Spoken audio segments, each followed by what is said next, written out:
What are you doing? Getting his energy levels up. I'm gonna get a bottle of rosé.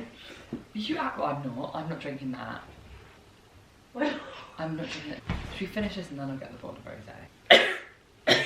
Oh, I'm kind of like that, like drunk, kind of like, I don't know. I'm a bit delirious now. Yeah. I kind of thought my eyelashes were just affecting my eyesight, but I think it's the wine. Yeah, I think it definitely is wine. We're filming. Yeah. I've been filming for 2 minutes. 2 minutes? Right, are we ready? I couldn't read it. My eyesight. My mum's gone upstairs.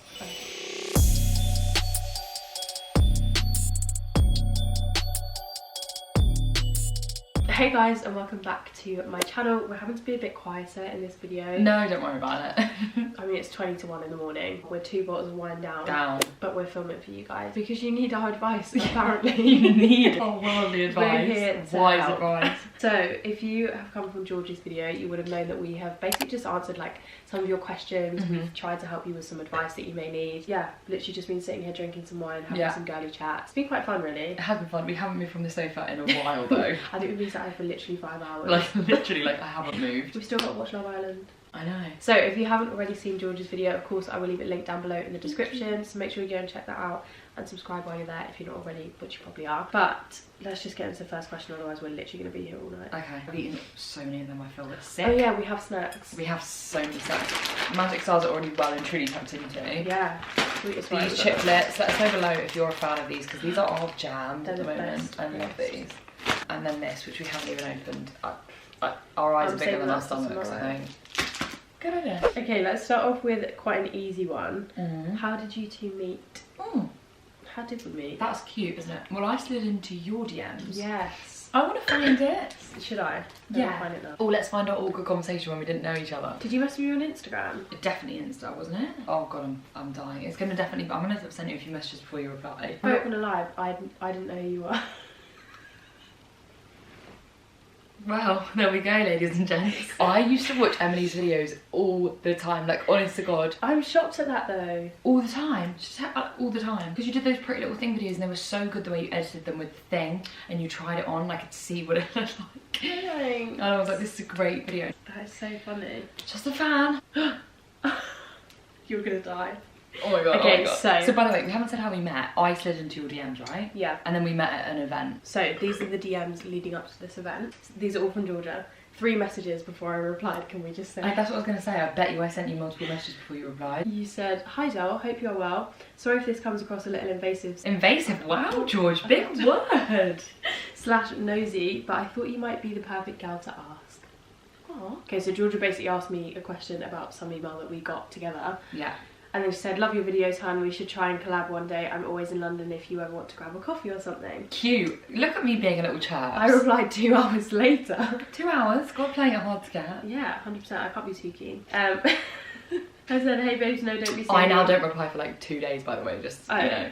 2 weeks. "No, don't be silly, I'm happy to help. I'd say go for it."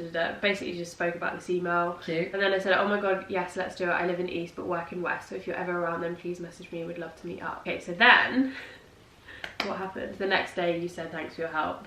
Absolutely, it would be so nice to meet up, maybe even film together one day. And a laughing And here we face. are. I put a laughing face like it was never gonna happen. And then the next day I said, "Yes, I'd honestly love to. Let me know when you're next around and I'll be sure to make time to meet you." That's nice. Cute. And then 3 days passed. Yeah. And then you said, "Hi babe, I know this sounds crazy, but I thought I'd ask. You're not invited to this Jordan Lipscomb shout out to usuals beauty bay thing on Wednesday evening, are you by any chance?" And I said, "Hey lovely, no I'm not. Sounds amazing though. Enjoy it."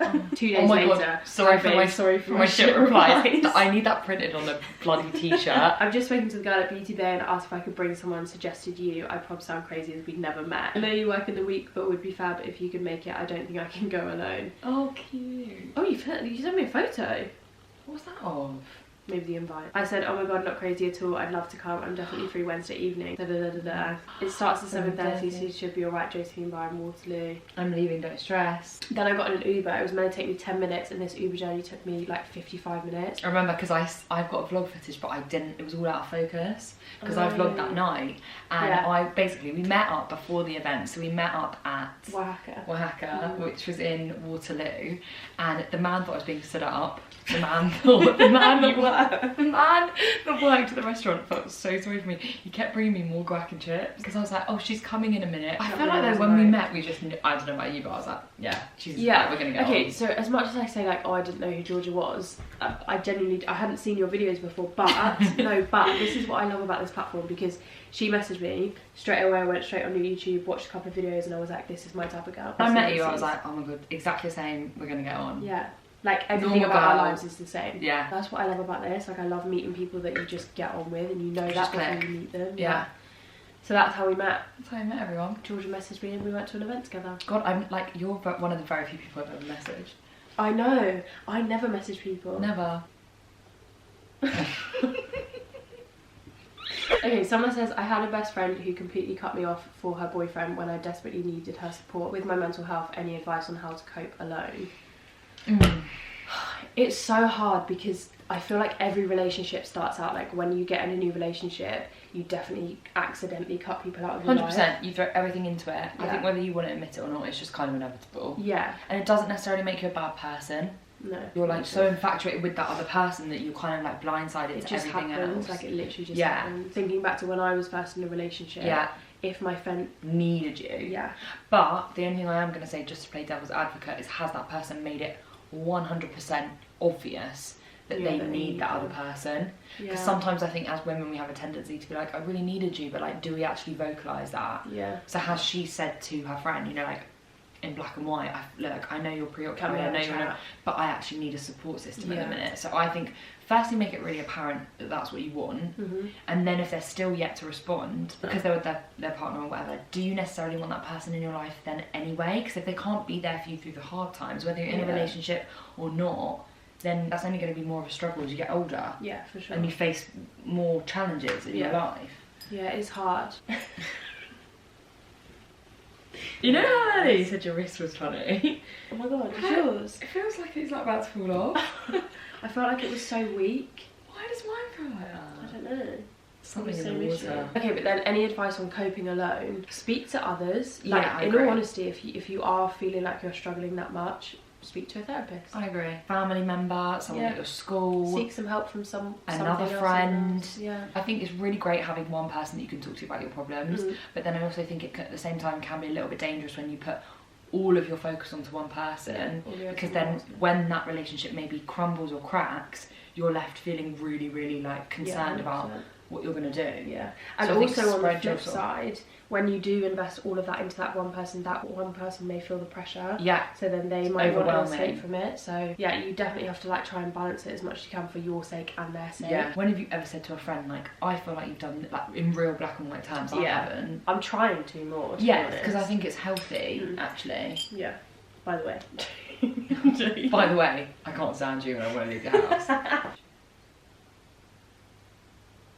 Oh yeah, I think you just have to kind of let stuff like this ride its course, in terms of like just understand that your friend is probably going to be a preoccupied, quite infatuated by their new relationship, and it's quite normal to be like that. So you just have to kind of bide its time, and then you'll find your way back to each other, and she'll support you again. But if you are in that desperate need and you do feel like you can't speak to her, speak to somebody else, or just tell her exactly how it is, and I'm sure she'll be there for you. Someone says, did you ever have a toxic relationship? How did you get over it?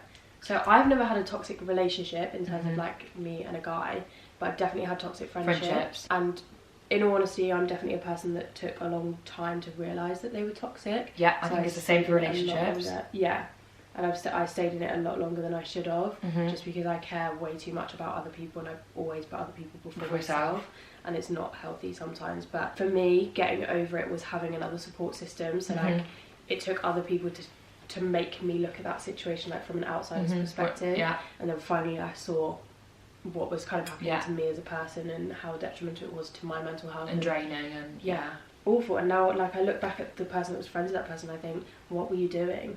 But it takes a lot for like when you're in it and you're engulfed in it. 100%, it's so difficult. It's like you can't see how maybe dangerous that situation. I think that's the same in romantic relationships as well. I think sometimes maybe when your friends are telling you things like, oh, this isn't good, or this is like negative, like it's so easy to be like, oh, they don't understand, they don't. And it's like, maybe they can see something you can't.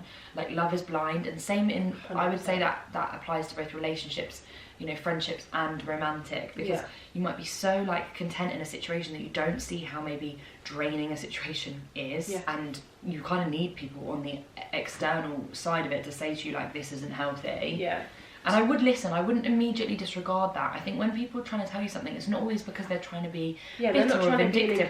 I think to you. Like, I think a lot of the time they're looking out for your welfare. 100%. And they actually can see something that maybe you can't. So in terms of getting over it, for me personally, I literally cut all ties. Like, I just cut everything, stopped speaking to that person, and haven't ever since, to be honest. I think it doesn't make you a bad person to put yourself before somebody else. You can be somebody else's support system, you can try and help them, you know, try and guide them, give them positivity, but you also have your own welfare to consider. And there's a line. And they can go to somebody else for help and guidance and their own, you know, whatever, what have you, but like, that's not your sole purpose as a friend and as a girlfriend or a boyfriend or whatever that is, to be someone's kind of like only way of venting. I think that's, because it can be really, really damaging on you. There's definitely a point where you can only say so much, and you can only say the same thing so many times that they don't listen to, and then it's like, if it starts affecting you, that becomes toxic, whether you see it initially or not. That is a toxic situation, because what more can you do? You've done everything you can for I can relate to that question so much. Not in the sense that I've had a toxic relationship, but I have a tendency in my life, I've done it multiple times, like my mum would vouch for me, my friends would vouch for me. I tend to get myself into situations, relationships, where the other person has a lot of like emotional baggage. Because you want to help that person. I want to help that person. That's just kind of like my personality. Maybe it's me being an Aquarius. I don't know what it is. But they like offload that onto me, and that's absolutely fine. But then like, I don't have an outlet to an extent. And it's really damaging for yourself, and you might not even realise it straight away quite how like damaging that can be. Not at all. No, that was exactly the situation that I was in. So from a friendship point of view, and then a relationship point of view. And they coincide. 100%. Someone's asked, have you had lip fillers? I've got asked that question, not necessarily today, but before. Yeah, I have all the time, but no, never. I would say that I'm very blessed with having larger lips. I don't even think I am. You do have quite full lips, though. You have a great, like, defined line. Oh my god, that's what my friend Ree says. Yeah, you do. But I don't think that necessarily means you've had a lip filler, because doesn't it then kind of blend? I don't know. My lips swell up on holiday, so I always have bigger lips on holiday. My lips swell when I eat aircon or what it is. And my friend's allergic to salt, so her lips go like massive. Oh my god, that's really really? And whenever she wants her lips to be bigger, she just eats salt. Some salt. That's really funny. But no, never had lip filler. Never will. How do you know when it's right to move in with a boyfriend? Oh, that's such an interesting question. I know. So you're obviously good to answer this, Oh, that's gonna cut out. Oh God. I'm back.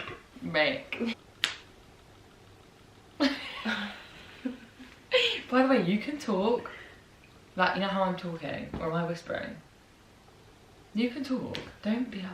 I am talking. Yeah, but don't feel like you've got to be quiet then. So, as some of you may know, I lived with Brad for 2 years in London. We've had our own flat. Like, we still live together now, but we live at my parents' house, so it's a little bit of a different dynamic. We moved in together when we were 19 and 20, and but by that time we'd been together 3.5 years, I want to say. Right. So we knew each other pretty well, and I mean, we had it quite good in the sense that when we lived at our family homes, we lived like 5 minutes away from each other, so we would always together all the time anyway. Yeah, we just knew how we worked together, and we work quite well together as a team in terms of like in general day-to-day no, because I think that is a big test living. Yeah. Like, I can't speak on behalf of relationships, but friendships, like, you can be friends with someone, but living with them is a whole different kettle of fish. You've got to make sure you can actually live with someone. Yeah, 100%. Because I think some people just really work on their own, and some people love their own space. I personally don't. I don't love my own, like, I like to be around people. I do like my own spaces and when I've got to get on with things, but like, I loved university life because I always had someone by my side, and that's one of the things I missed the most when I came home from uni,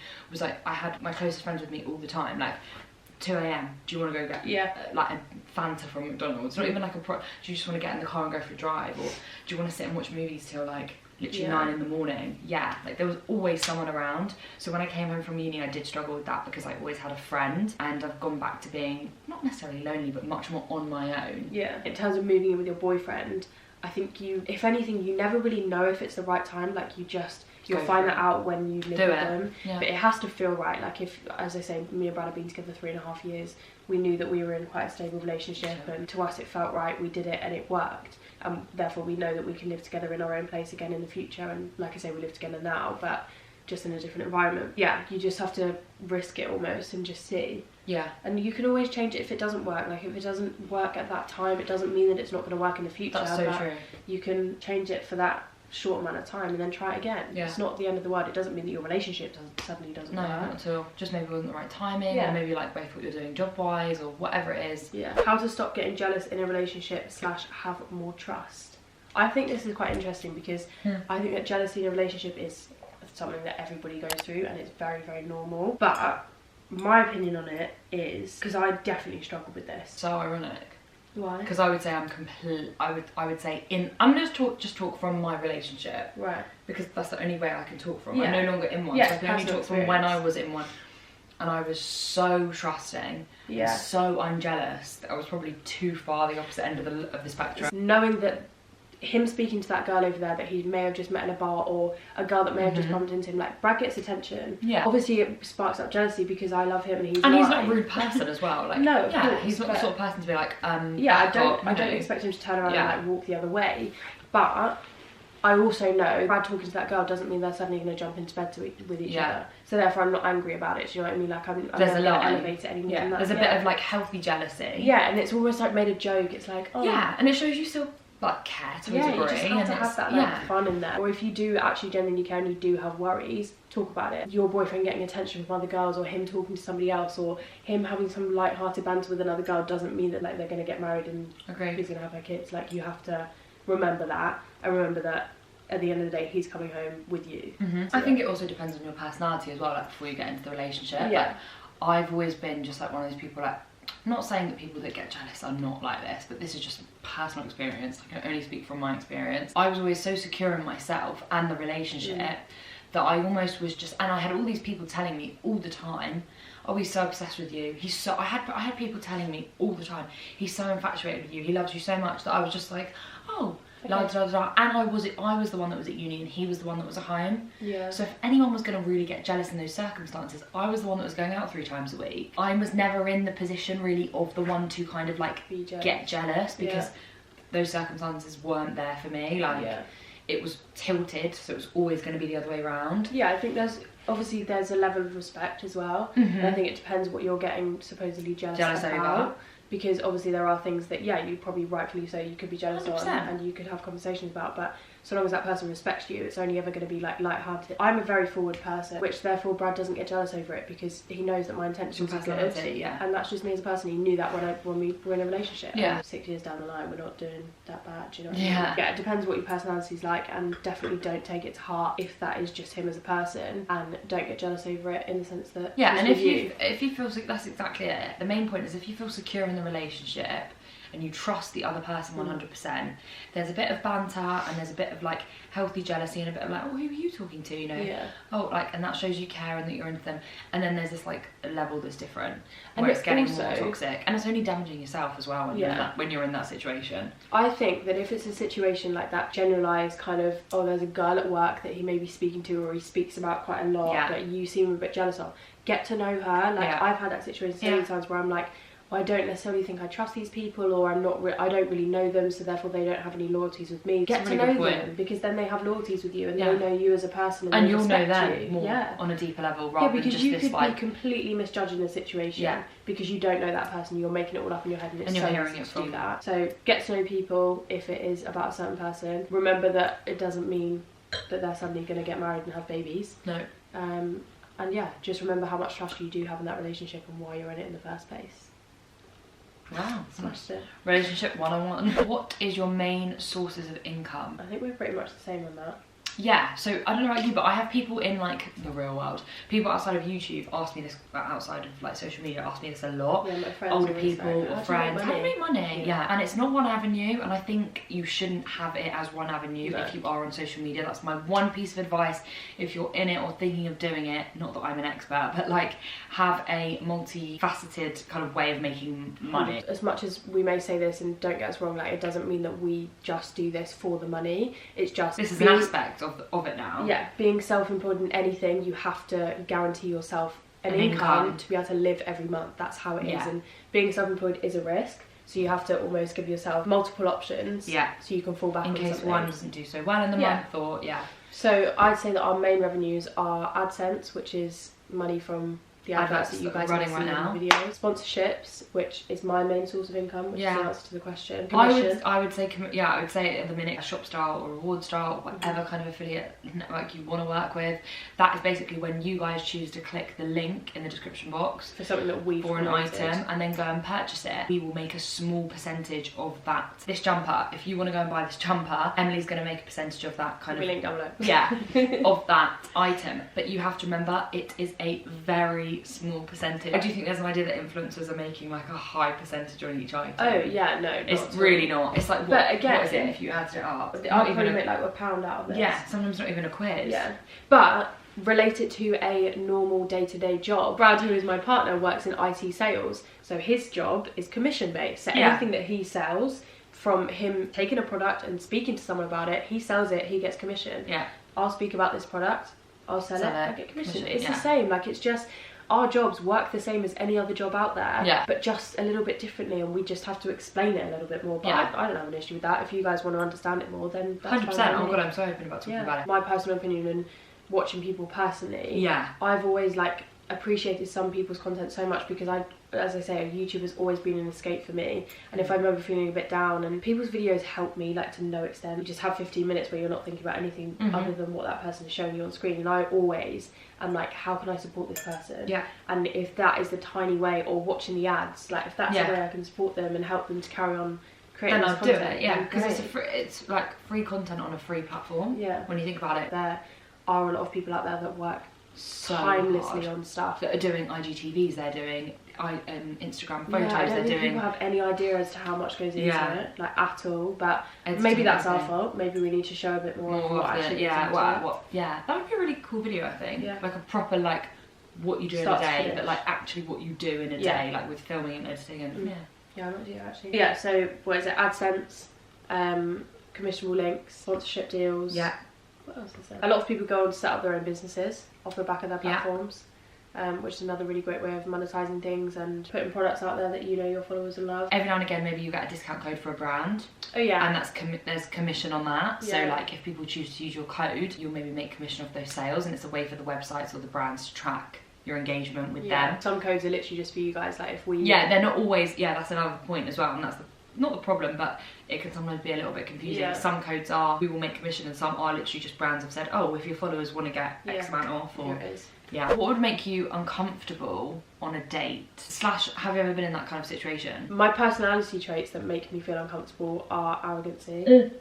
Like if I was sat there with a boy, I was gonna say that literally on the tip of my tongue. Arrogance, kind of like sexism, that kind of like rhetoric, because I've met boys in my personal life. I know a lot of boys in my personal life from certain schools and areas and realms that have this kind of rhetoric that's very like look down on women. And I'm not the most like feminist crazy woman in the world, but I definitely, it's just a level of it. I almost enjoy, like, this is for, not that a lot of boys are going to be watching us, but if you are, don't feel like you being shy, anxious or nervous, and kind of like stating that, or just being open about that, or showing it a bit, it shows weakness, because it really does not. Like, I respect that so much. Like I wouldn't come away and be like, oh, he was shy. No. Whereas if someone was really arrogant and kind of like rude and maybe you come across passive aggressive, I'd come home and say, oh, they were a bit. Yeah. If I was sat opposite a guy on a date and he started talking about like how he's got this and this and this, and I'd be like, oh god, I'd cringe out. Like, I'd cringe out. I couldn't care less about what you have. If you give me a nice personality and you're going to look after me for the rest of my life, that's all I need. And like if maybe you're funny, you've got a bit about you, I'm going to take so much more away from that.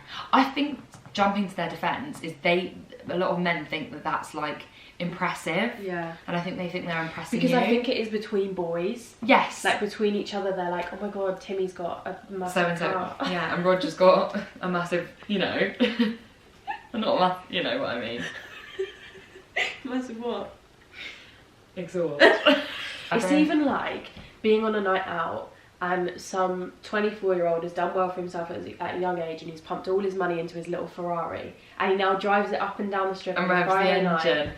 I couldn't be less attracted to those people even if I tried. No, I do get you. It's when they say things like you know when you meet a guy and there's like flirting and there's kind of like playfulness, but then there's like, you know, when they're arrogant and they're kind of like rude to you, you know, and they're kind of like, oh well, like, I've met a lot of guys tonight. Like, you know, when they're kind of like rude, I'm like, someone that says something and I'm like, how is that nice? Yeah, that arrogancy. Date thing that's made me feel uncomfortable. I guess the kind of like standard like, or just like come back manners. to mine. Yeah. Come in for a drink. You don't want me to come in for a drink. Yeah. Well, or maybe you do, but I'm really blowing my own horn here. But you know what I mean? Like, you know, that kind of like standard, like they assume that something's going to happen on a date. Yeah. Any tattoos? If not, what do you want?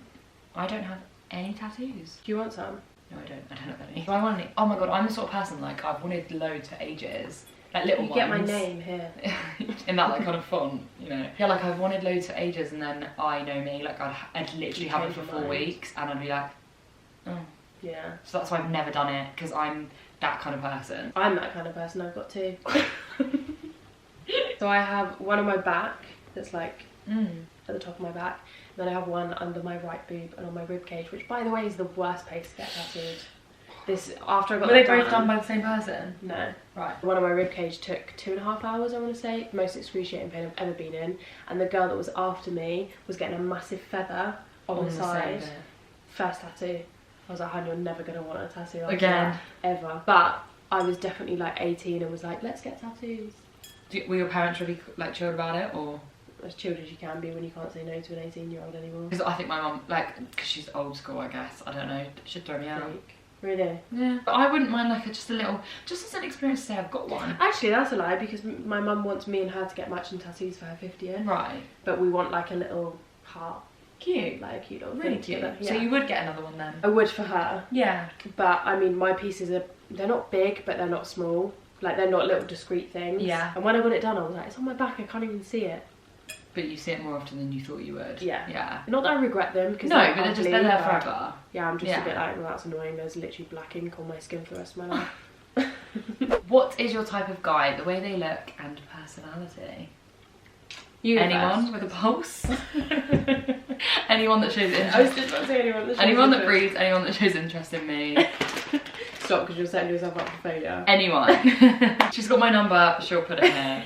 Type of guy that I like want to marry, or type of guy that I want to like date at the moment? Marry. Because your mum. Type of guy I want to marry is like really nice, treats me really lovely. Obviously. Funny. Yeah. Really like a guy that's funny, like, and someone that I can have like a serious conversation with, because every now and again, I know it's hard to believe, something serious, like, you know what I mean? No, you do. And look, did she ask about looks as well? Yeah. Has to be tall. Has to be tall. She's 5'7", which isn't even that tall, but like I like a boy that's like smallest 6 foot. Like I like a really hard to find. They're rare. They're so like a rare Pokemon. They are so rare. Honestly, when I see them about, I'm like, oh my god. Half the time they've got girlfriends, the tall ones, but still. Brad's 6'2". See, there we go. Sorry, taking him. If I was being really, really fussy, I'd be like dark hair, light. I love a boy that's got dark hair and light eyes. Obsessed. But then I would argue that if I met a guy that I got on with, I wouldn't really care if he had blonde hair. Yeah, that's not really. It's not a defining factor of like, oh no, sorry, you're blonde, so we can't be together. Exactly. Like that's crazy. I think mine is just tall, dark and handsome. Like yeah, I think that is such. No, I do think that line though is just true. It's, yeah, I like a guy that actually has his life together. Yeah. Do you like how I'm saying that? And I've never met a boy. But I no, have but you know never what? gone or met a boy that actually has his life together. I've never. There's been chances, but I could have gone with people that have their lives together. Yeah. Have I gone down that yellow brick road? No. Like, so yeah. The initial attraction, you have to have that. Like, as much as to me it's like 99.9% about personality, you have to have that initial attraction. Oh, you do. It's human nature. But it's nice to be about personality. Yeah. It's served me so well, hasn't it? Have to look at someone and want to rip their clothes off. Well, I do. Me. You better edit this video, because I swear to God, his name is left in it. Oh well, added some drama to the video. In the morning. 1:30. Or 22. No, it's literally 1:33. Why am I on 1:39? I don't know, honey. You are in the future. You are living in the Baby, future. you're 1:33 in the afternoon. It's a picture. The screenshot. I love how it was actually 1 something. I cannot read. What the fuck? It's the way you read it. No, it's 1:33. It's the way I went. Honey, it says it's where I went.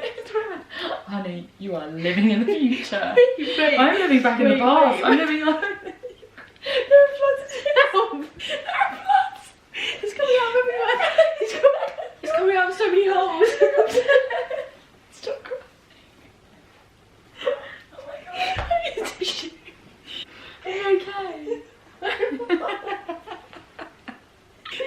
really need a wee as well. I'm seeing that water come out of your eyes and make you really need a wee. Right, I think we're going to wrap this video up here because it's currently, what time is it? 12:30 in the afternoon according to you. It is 1:43. It's 1:45 in the morning. I'm nearly finished my wine. Oh, You're not? absolutely exhausted. I feel like going out. Going out? It's 2 AM. Oh yeah. I forgot to. I really hope that this has helped you in some way. Goodness knows how. Not a clue. Honestly. How. We have really enjoyed it. I enjoy doing these like sit down chatty videos. Next time we do one, we probably won't have as much drink involved. Or be filming it at 2 AM. Yeah, if they're filming it at 2 AM, I think the alcohol will still be as high volume. Fair. I will leave George's video link down below in the description if you haven't seen it already. Thank you guys so much for watching as always, and we will see you very soon in our next video. Bye. Bye guys. Oh god. Love Valentine. Why this has gone so cloudy? Because you've been breathing on it. Is that what it is? There's like fibres in there as well. It's like a Jackson Hill lipstick. Oh.